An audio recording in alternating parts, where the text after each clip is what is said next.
ईद उल अजहा है और ईद उल अजहा के इस मौके के ऊपर यानी कुछ दिनों के बाद ईद है और इसे ईद कुर्बानी भी कहा जाता है।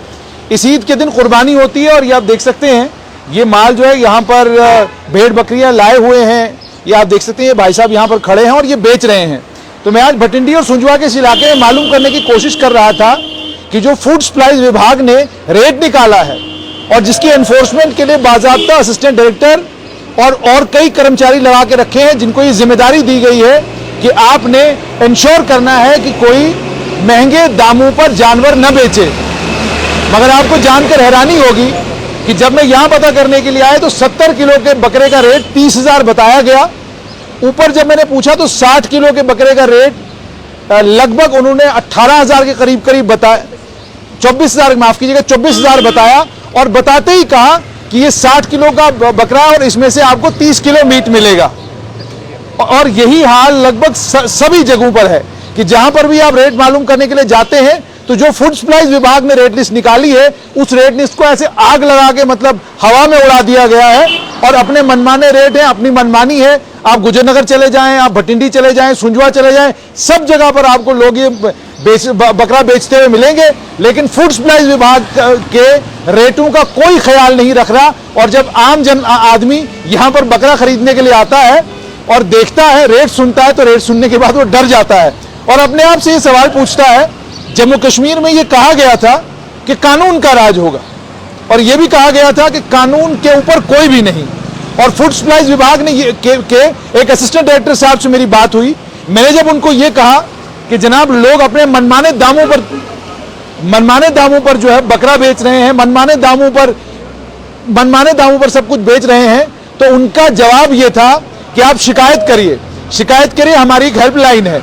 उसके बाद मैंने साहब से ये कहा कि जनाब आपने एक ऑर्डर निकाला है जिस ऑर्डर में आपने कुछ नंबर दिए हैं, वो लैंडलाइन नंबर काम नहीं करते। तो असिस्टेंट डायरेक्टर साहब ने आगे से बड़ा खूबसूरत जवाब दिया, कहा सभी नंबर काम करते हैं, मैंने अभी चेक किया है, हमने भी चेक किया, लाइव हमारे पेज के ऊपर मौजूद है, आप देख सकते हैं कितने नंबर काम कर रहे हैं। उसके बाद हमने उन्हें कहा कि आपके मोबाइल नंबर जो है आधे अधूरे हैं उस ऑर्डर में, आप पूरे मोबाइल नंबर वाला ऑर्डर जो है वो उसको अपलोड कीजिए। तो उनका जवाब यह था कि आप जिस नंबर पर मुझसे फोन पर बात कर रहे हैं वो तो आपको मिल गया। मतलब आप हिसाब लगाइए, एक कर्मचारी ये मानने को तैयार नहीं कि लूट मची हुई है मार्केट में, कर्मचारी मानने के लिए तैयार नहीं कि लूट मची हुई है मार्केट में। अगर कर्मचारी को मालूम होता लूट मची हुई है तो कर्मचारी शायद बात भी करता मेरे साथ। मुझे बताइए, आप बकरा खरीदने आए थे? जी, बकरा खरीदने आए। क्या रेट मिला? ये कोई 400 मांगता है, कोई 350, कोई 500, कुछ अपना अपना हिसाब का। जिस बकरे का 10,000 कीमत है उसकी 40,000 तो पहले ही बोल रहे हैं ये। अच्छा, लेना क्या है, आगे कोरोना ने मार दे दी, ऊपर से ये मार नहीं है, तो चलो कुर्बानी तो अल्लाह के राय देनी है। हाँ। इब्राहिमी सुन्नत है कुर्बानी हमारे में। लेकिन कुर्बानी का ये तो बिल्कुल मतलब नहीं है कि आपको कोई लूट ले। ये गवर्नमेंट ऑर्डर को मानते ही नहीं है। बेसिकली हम गुजरनगर भी गए थे कल, हाँ। एक उधर उन्होंने बिड्डू बांध के रखा था, हाँ। 1 लाख रुपया जी। मैं कह यार इसको क्या लगा, नहीं जी इसकी खूबसूरती है, खूबसूरती तो इंसान को दिखती है, अपनी जेब भी तो देख रही है ना, हर बंदे ने अपने बजट के मुताबिक चला। लेकिन आपने उनको ये नहीं कहा, बाज़ाब्ता फूड सप्लाईज डिपार्टमेंट ने एक ऑर्डर निकाला है, उस ऑर्डर के मुताबिक आप खरीदेंगे बेचेंगे? फूड सप्लाई का ऑर्डर ये मानते ही नहीं है। सुबह चौकी अफसर साहब ने भी इनको भटिंडी वाले ने बोला था कि अपने रेट बराबर करो और रास्ता पूरा खोल के रखो, ना इन्होंने रेट बराबर किया ना कुछ। ये मानते ही नहीं इन चीज को, ये बोलते हैं पीछे से महंगा है जी, पीछे से महंगा है तो महंगा। पीछे से तो पालने वाले यही, इसको बड़ा करने वाले यही, तो पीछे से महंगा कहाँ हो गया? कुछ लोग आ गए ना इधर से, कुछ उधमपुर से आए हैं, कोई कहीं से कोई कहीं से, बस अपना मुंह मांगा रेट ले रहे हैं। ये कह रहे हैं कि मैं उधमपुर से आया हूँ इसलिए ये महंगा हो गया। हाँ, ये महंगा हो गया। जम्मू आते भटिंडी में महंगा हो गया, भटिंडी बाहर पड़ता है ना फॉरेन कंट्री में, उसीलिए महंगा कर दिया इन्होंने। भटिंडी, गुजरनगर, उस्ताद मुल्ला तो ये न्यू प्लॉट वगैरह ये VIP कोटे के लोग रहते हैं ना इधर। इधर 1 रुपए की चीज 7 रुपए की बिक सकती है। अच्छा, एक बात, एक गलती आप लोगों की भी ये मानते हैं कि अमीर लोग जब ये माल खरीदने के लिए आते हैं तो वो उस वक्त जो है रेट का कोई ख्याल नहीं करते, ये लाख बोलते हैं, वो लाख थमाते हैं, वो निकल जाते हैं। देखो वो होते हैं IAS अफसर, KS अफसर, बड़े पुलिस वाले अफसर, ओहदेदार, उनको पैसे की कमी नहीं होती है। बेसिकली वो अपने पैसे की परवाह ही नहीं करते हैं। वो तो सीधा पूछते हैं कितने का जी, ये 2 वीडियो मेरे को पसंद आ गए, 1.5 लाख डालो गाड़ी में, वो देते हैं, चले जाते हैं। आम बंदे ने तो देना है बजट अपना देख के, आम बंदा जो लेगा, आम बंदे ने तो हर चीज को मद्देनजर रख के लेना है ना।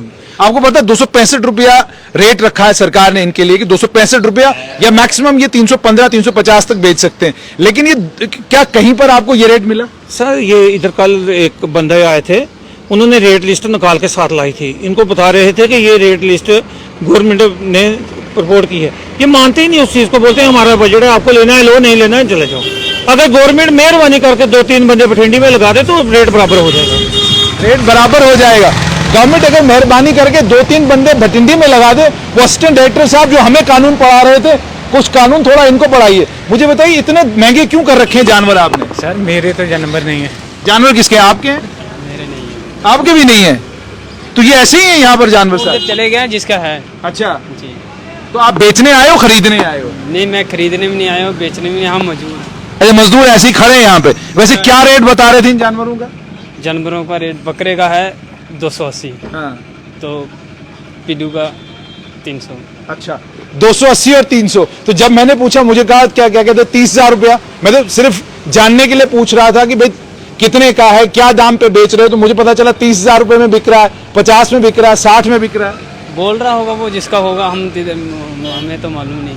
आप 280 रुपए किलो के हिसाब से बेचते हो। जी तो आपने सुन लिया कि जो ही आप कैमरा खोलेंगे, कैमरा खोलने के बाद दुनिया थोड़ी बदल जाती है, हालात थोड़े तब्दील हो जाते हैं। ये बड़े अफसोस की बात है कि हुकूमत का काम जो है वो पत्रकारों को करना पड़ता है, हुकूमत का काम जो है वो जर्नलिस्टों को करना पड़ता है। क्या अच्छा नहीं होता कि अगर यहाँ पर विभाग के कर्मचारी खड़े होते जो इंश्योर करते कि जो रेट है उसी दाम पर ये जानवर यहाँ पर बिके। लेकिन अफसोस ये है कि उस रेट पर ये जानवर यहाँ पर बिकते नहीं, और ना ही फूड सप्लाईज विभाग ध्यान रखता है अपनी ही ऑर्डर्स का, जो ऑर्डर्स वो इशू करता है। और उसके बाद अगर आप गलतियां, कमियां, खामियां उनके ऑर्डर्स में निकालिए तो वो आपको पूरी किताब पढ़ाना शुरू करते हैं। सवाल ये है, ईद उल अजहा है, ईद कुर्बानी तो जरूर है, लेकिन क्या फूड सप्लाईज विभाग इंश्योर करेगा, भटिंडी हो, सुंजवा हो, गुजरनगर हो, कोई भी इलाका हो, अगर आपने कोई रेट लिस्ट निकाली है उसी रेट लिस्ट के मुताबिक लोग जानवर बेचें। अगर नहीं बेचते हैं सख्त कानूनी कार्रवाई करिए, ताकि लोगों को पता चले कि आप लोगों के साथ ज्यादती नहीं कर सकते। आपको उसी रेट पर बेचना होगा जो रेट सरकार ने तय किया है।